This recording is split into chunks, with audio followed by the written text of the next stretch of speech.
Welcome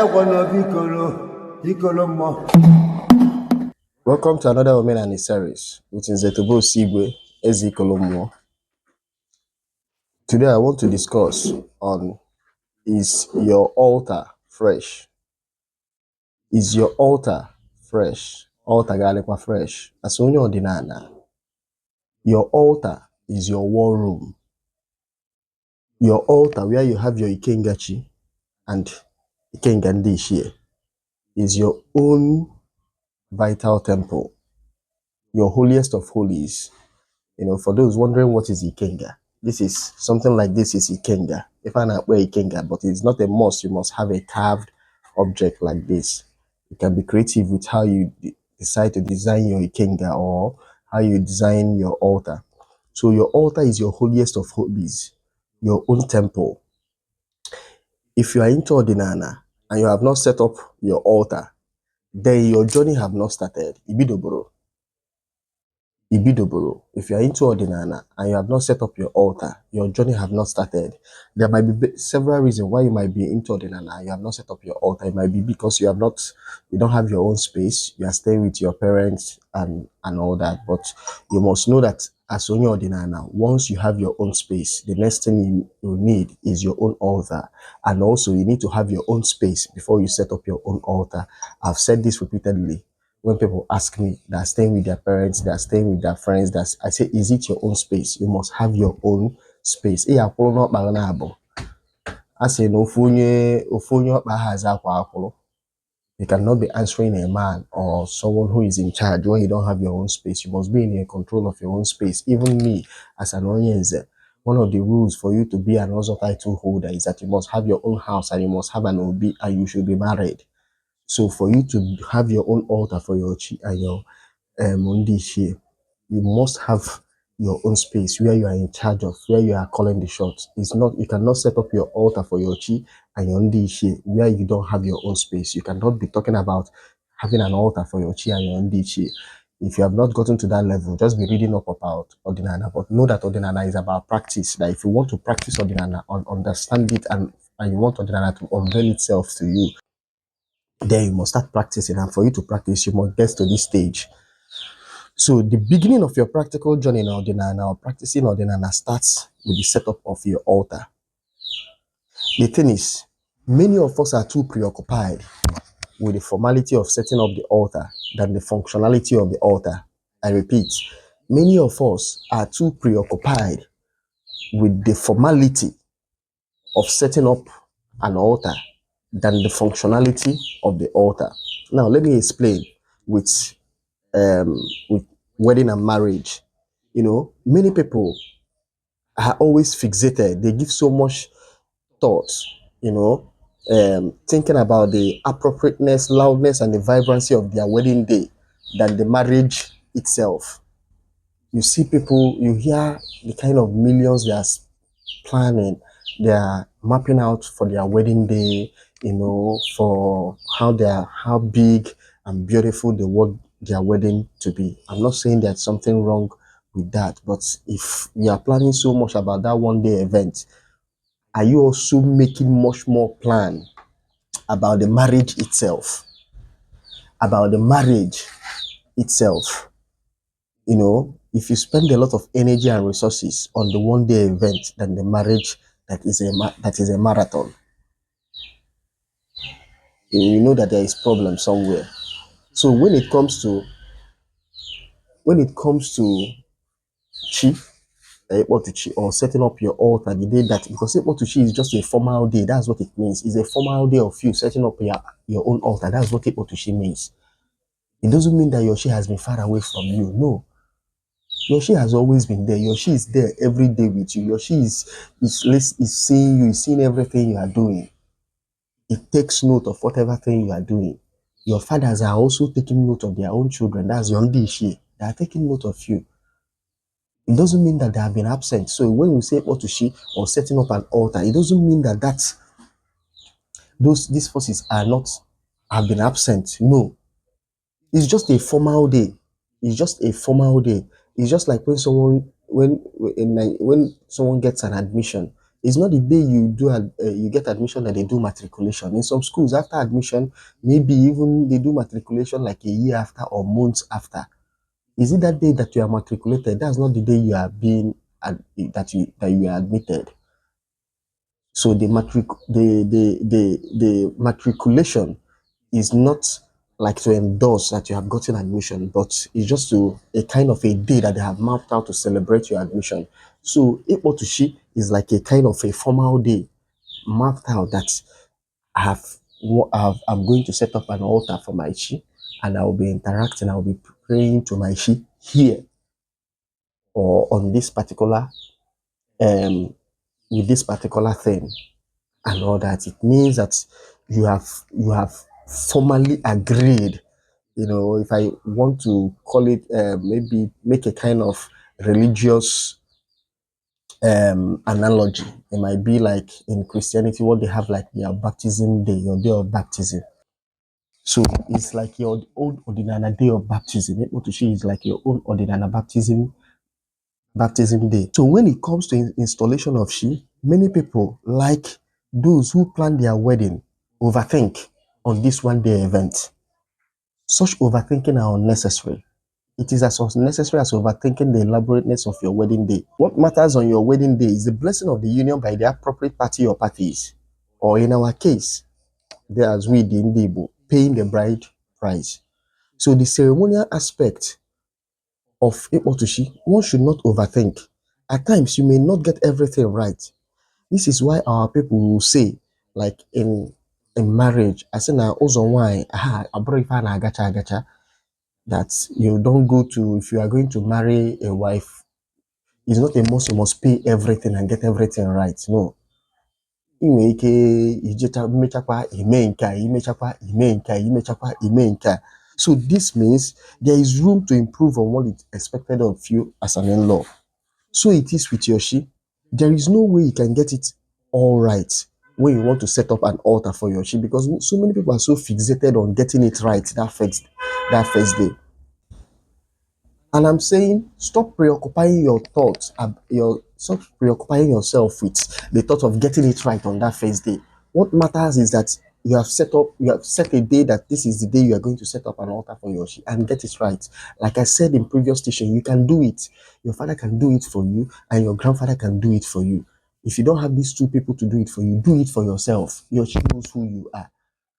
It's not a must that if your father or your grandfather or one particular dibia will do. I even advise people, don't allow dibia to do it unless that dibia is your father or your grandfather or your uncle, someone you know very well. But if that's not the case, do it for yourself so that you know what you are doing, so that tomorrow you will not be thinking about, I don't know what this man did for me, or I cannot explain. But if you are the one doing it, you can explain what happened, and you know that you are not doing anything fetish at all. We are now in a period of again 1 year with my here. It's better you do some certain things for yourself. Email you by yourself, okay, because it's your chi.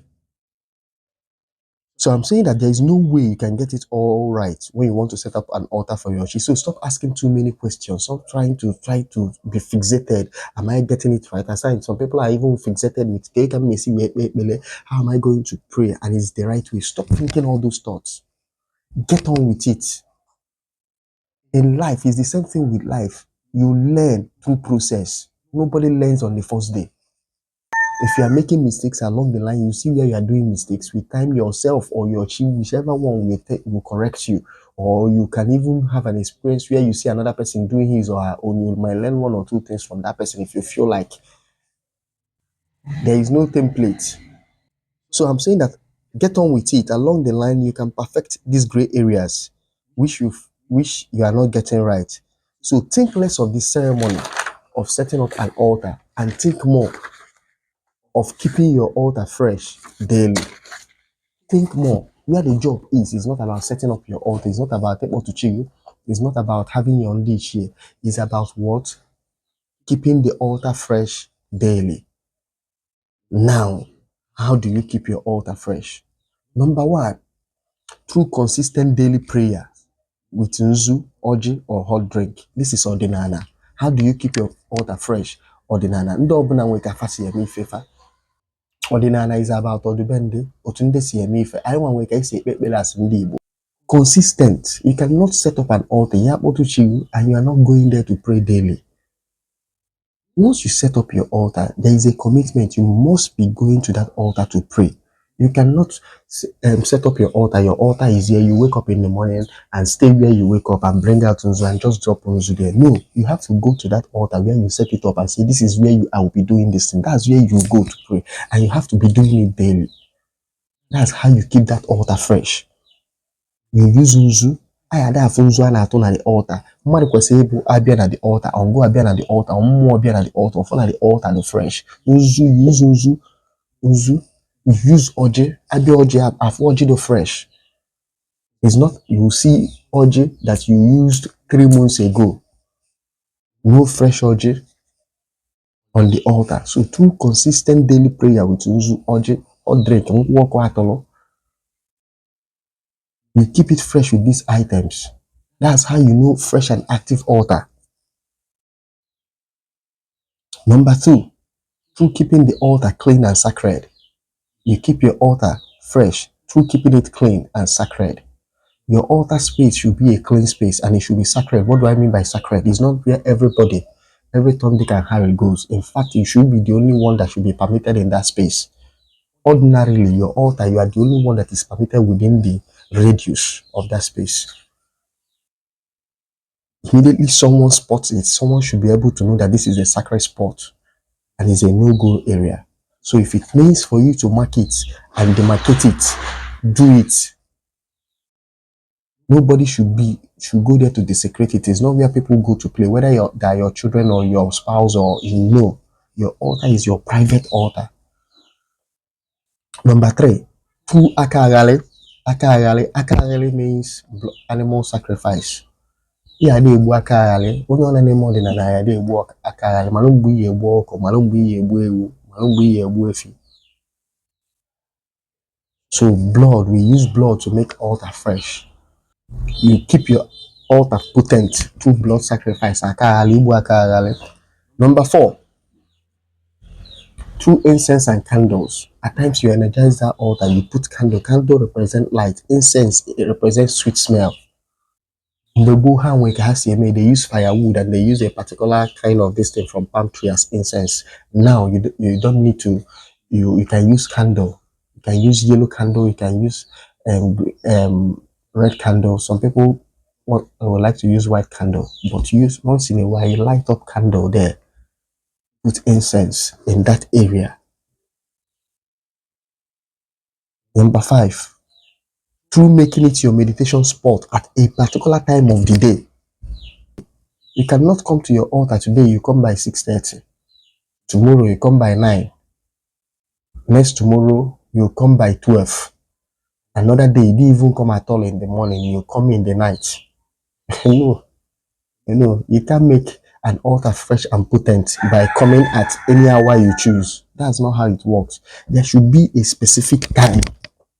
If you want to be doing it in the night, be coming in the night. If you even want to choose a market day that you don't want to be coming every day, you say every Eke, stick to it. Every Eke at this so time you come. That every Eke must have a particular time that you must stick to it. You must know that you are not doing this for yourself. There are forces that you are trying to pray to, that you are trying to get their attention. So if you're unserious, they will not be also serious with you.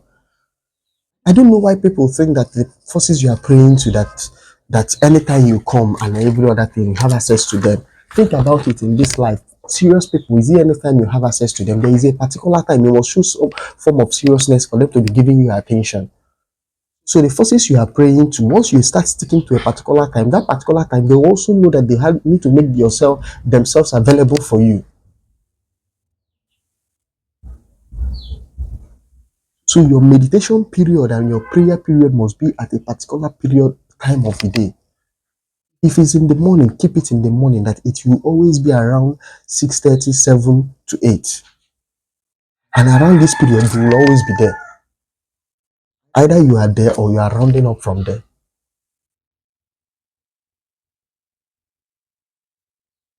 If it's in the night, around that period of time in the night, you will be seen there.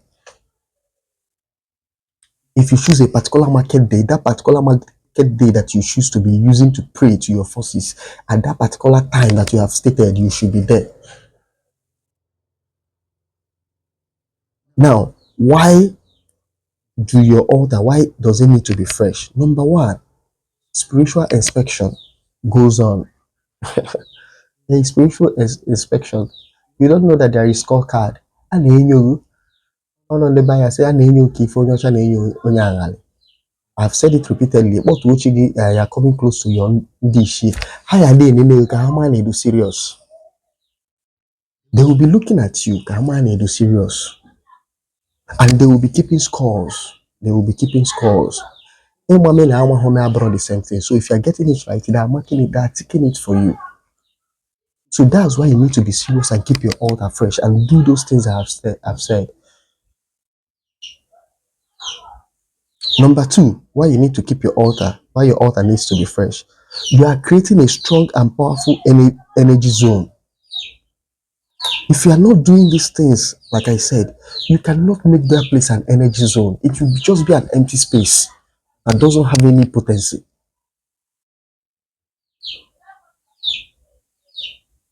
This is how energy zones are created. Any energy zones do not just appear in vacuum.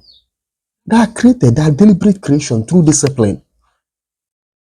So you must discipline yourself to create powerful energy zone that you're able to attract similar spirits that can help you, that can come to your aid. You need to have altar. You need to make this altar. You need to follow, keep this altar fresh. Altar na-egbute anụ na attract mmụọ. Altar na-awata ọjị, a na-agọdọ nzu, a na-abịa at a particular time of the day. Enwere ụbọchị esi eji eme ya na ụbọchị aha ya abịa. It attracts powerful spirits, serious-minded spirits. Number three, once your altar becomes, why you need your altar to be fresh? Once your altar becomes potent, it will become your greatest asset, not just to you, but to your children, as in those that will come after you, or whoever that is going to inherit that altar. It will become your own power. For you, God, if you stay there and pray, once it becomes powerful, because it's not once you create altar, it becomes powerful. No, it takes time, it takes years. It takes time, it takes years. Do not delude yourself. To create your altar, it becomes powerful, it becomes potent. No, it takes time to make it potent, to energize it, for it to grow into a force. And once it grows into a force, if you can able to make it to grow into a force, it will become an asset to you and also to your children or whoever that is going to inherit that altar from you.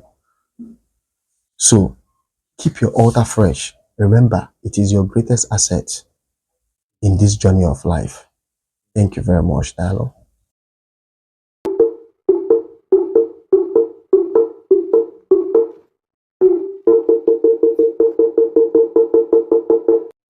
Thank you for watching this video. If you like the video, please like, subscribe, and share. I would like to hear from some of you. If you have any question, please, you can reach me through the number on the screen or my email address or my other social media handles. Thank you. Thank you.